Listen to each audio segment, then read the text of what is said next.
In this video, I'm going to show you how to export your current calendar inside of Microsoft Outlook and in Google Calendar, and then show you how to import those calendars into Vega. Okay, the first thing we're going to want to do is go up to our right-hand corner right here to this gear icon.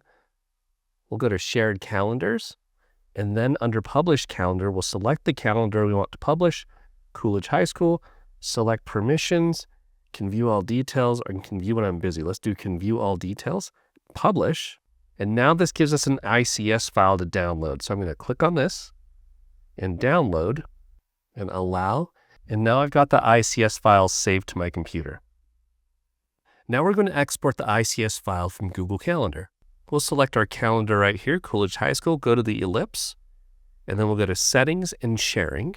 From here, make sure that your correct calendar is selected. I'll do Export Calendar. And now that downloads the zip file to my computer. When that unzips, you'll see that I have an ICS file for that calendar now. We don't need to select both of those ICS files to import into Vega. We could just choose one of them. So in order to import a calendar, I'll go to Settings, Calendar Settings, select a file. We'll go to this first ICS file that we downloaded from Microsoft Outlook Calendar, open. What the system is doing now is not only is it importing all of those events, but it's analyzing the information that you have, because in Vega, we have groups and we also have spaces that we can assign these to. Once that first step is complete, we've got 3 more steps to go through before we're done. Go to Continue. Spaces detected from your calendar. Because the calendar tool that we got the ICS file comes from doesn't have a designated space in our system, it's analyzed all the events and predefined all of these spaces that could be spaces that you want. And if you see spaces that are missing, you can click here to add a space of your own. You could set a color for the spaces and set the capacity for how many people can fit in that space. We'll just go with the defaults here and go to Next. And also you can create different groups that some of these events belong to. So I could either add more groups or assign everything just to my community group. We'll just stick here with the community group in this demo. Go to Next. We'll preview everything here.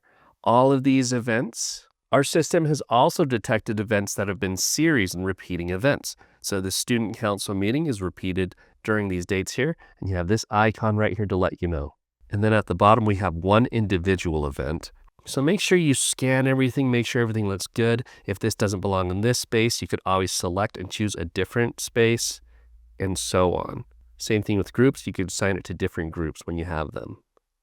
If everything looks good from there, all you have to do next is select Finish Import. And now it's imported 43 events that I had in my previous calendar. And the import has been finished.